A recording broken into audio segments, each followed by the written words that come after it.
Yun, what's up mga idol? Burst fade for today's video. Tara, step by step natin ito.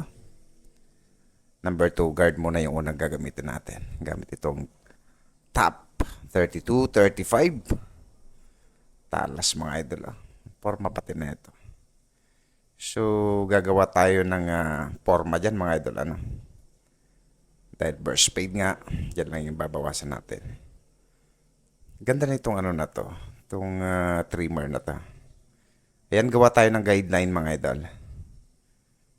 Okay, aligning na rin sa bandang harap na yan, Okay, 0.5. Tapos close. Gawa tayo ng unang layer ba? Dito. Kunting-kunti lang mga idol. Ayan.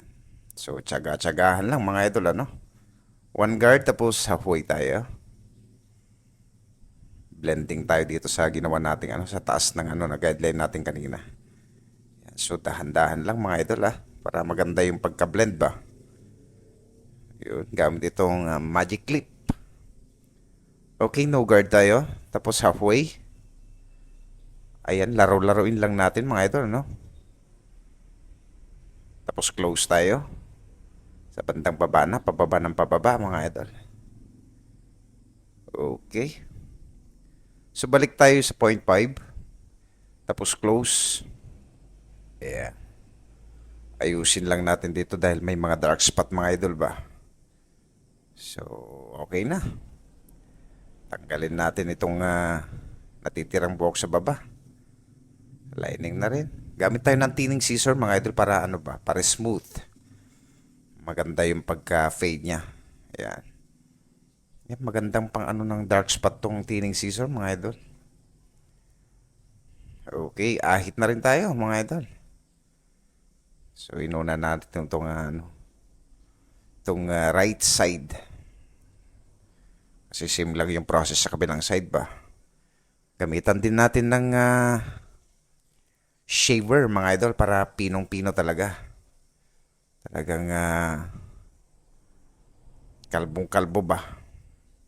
Yan sa bandang likod naman mga idol, Yan, alam na lang lahat ito ay. Yun, so V ang request ni client. Yan, naglagay na rin tayo ng mga idol. Ng design. So, ganito yung dinidesign ko sa mga burst fade Yan, parang tari. So, finished product natin mga idol. Ito na. So, patawa pa. Ayan.